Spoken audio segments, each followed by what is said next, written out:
Hey, Jules Blessed Vegan, and as always, welcome to my channel. And for those of you who are new, I know you can benefit.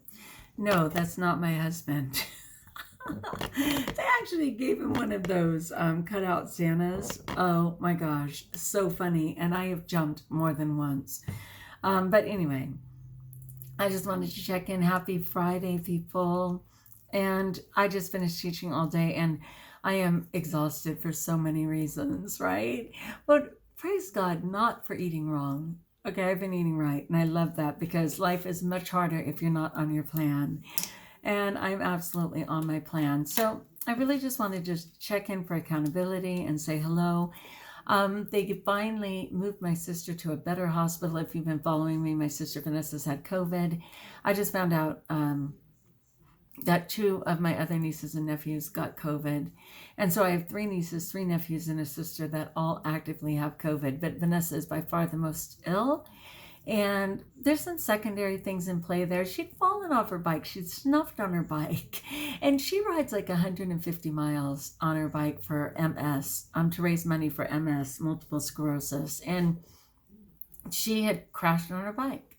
And luckily she had a helmet and everything, but she still ended up getting a concussion. She ended up tearing a couple of tendons in her leg.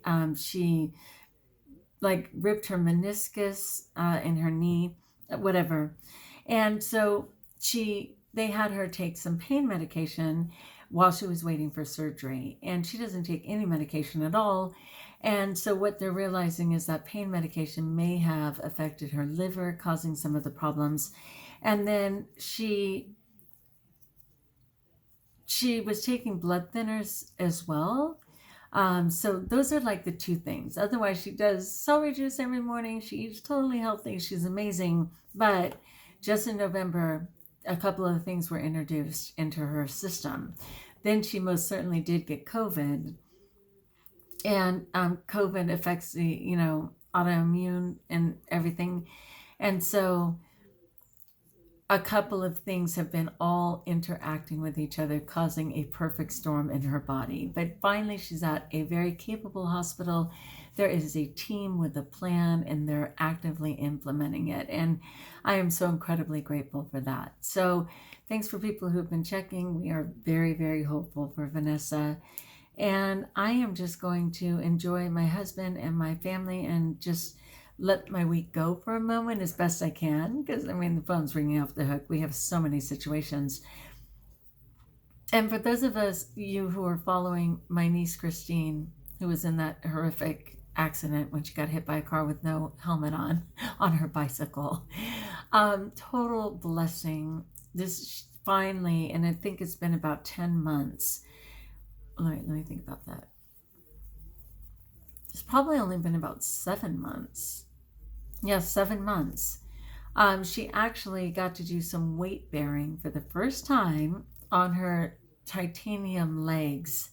I'm not kidding you. People thought they should have removed her legs. Instead, she got titanium placed in there. It replaced the major bones, certainly from the knees down. And she actually walked almost the length of a football field. Yes, total support, using a walker, everything. But that was a miracle in itself. So praise God for miracles.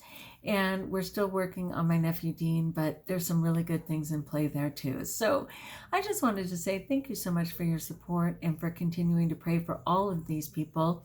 I know no life means more than another to God. We're already all precious in His sight and ultimately come home to Him.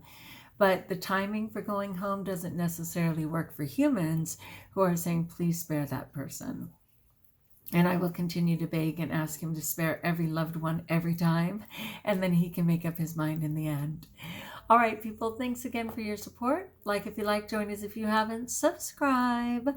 Let me know in the comments below how I may support you. And until we talk again, best of all, know that God hears prayers and know that you are blessed.